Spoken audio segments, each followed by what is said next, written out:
Hi everyone, it's Shauna. I'm back with another box of cleverness. This one, it's voodoo magic. The box is only like 1.5 inches high, and I don't know what's that, 6 by 8. But what comes out of it, it's like a magician pulling a rabbit out of a hat. Just you wait and see. This one is called the Card Keeper Kit. And this box comes out of here, like mind blown. You get enough supplies to make 4 each of 2 patterns, very simple cards, and then the little box. So let me show you what they look like.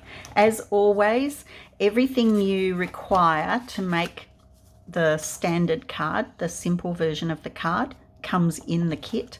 So this is the one that comes for the yellow envelope. Beautiful pattern, and this floral is on the front, and then there's just a like a textured green on the back. This is actually, these are like gold, they're like they're solid, they're not paper. There's a little bit of vellum here, and the sentiments come in I think 3 different languages. You can get them in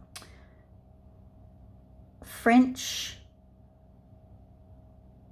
I can't remember, but more than one language. So if you've got friends that speak different languages, you might like to put it in their language. I think German is one, and Dutch maybe. Then this one is really cute. These are die cuts. Again, some of those more solid leaf elements. And this one, the card is spotty on the front, and then that blue textured look on the back. So I did step up the 2 cards a little tiny bit.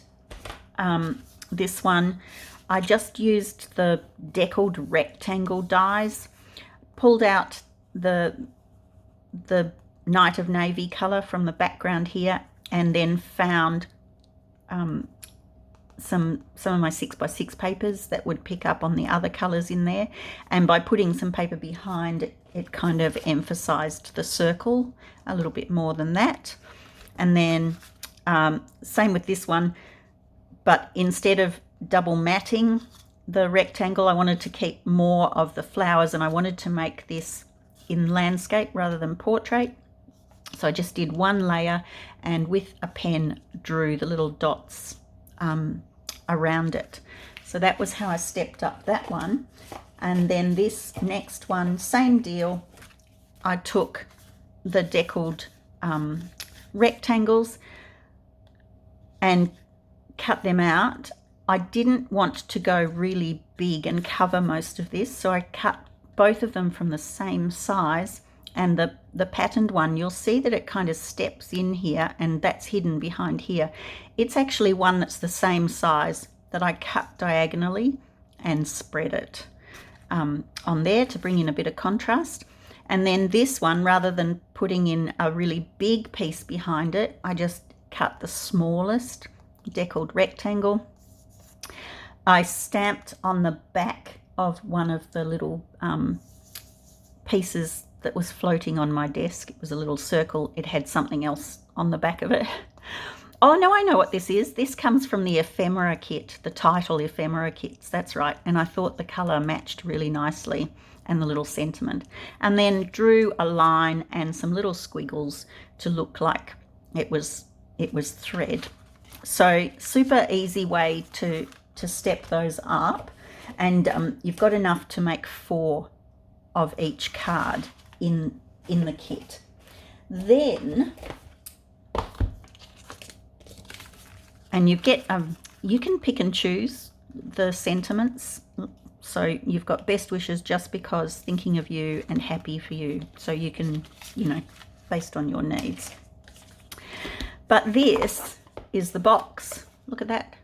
Pretty. That's the lid. So when you shake out the things that are in it, that's your lid. And then these are dividers that you can put in the box to separate your cards by theme. So you've got 6 of those. You have stickers in the 4 different languages. So one could be birthday cards, love and support, miscellaneous, seasonal, special occasion, and thank you. Or you can write your own groupings on there. And then this is how the box comes together. Let me just zoom it out. So you lift that up like that. You push that down, and then these bits have tape, glue, double-sided glue already on them. So you simply peel that back, pop that up, and you go in and you press those into place. And that will make a really sturdy box that the lid fits on, that your dividers fit inside, and that has plenty of room for the cards that come in the kit, but also for extra cards that you've made that you haven't sent yet. So I was thinking another way that I could use these is I could put 2 months on each thing. So the cards that need to be posted in January and February could be in behind one, you know, March and April and so on. So that this would be more like my getting ready to post box, and I might have a printout of people I want to actually send cards to and what dates their birthdays or their special events are on. So you've got a lot of different ways to use this box. So if that appeals to you, this box is on special for October. You know, all the kits are like while stocks last, you know, so because they're an online only thing, there's no guarantee they'll be around for months and months and months. So if you love this one, I would jump on and grab it, because I think it's going to be really popular. Alrighty, have fun with that and happy shopping.